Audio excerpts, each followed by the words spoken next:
दड़ो लॻियो सिंधु दरिया जी बचाव बंद भरिसां प्राइमरी स्कूल जी इमारत ज़बून बढ़ियल।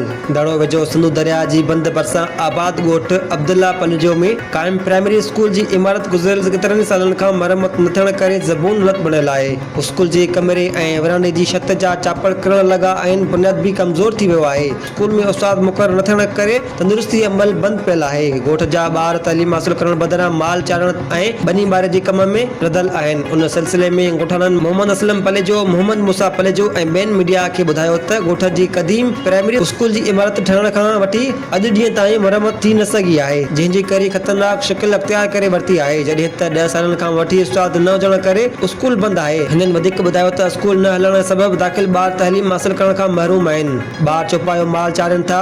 हिननि आला अख़्तियारनि ऐं तइलीम जे वज़ीर खां मुतालबो कयो त प्राइमरी स्कूल जी ज़बून हालत इमारत जी मरम्मत कराई उस्ताद मुक़रर कयो वञे त जीअं मासूम ॿार तइलीम हासिल करे सघनि।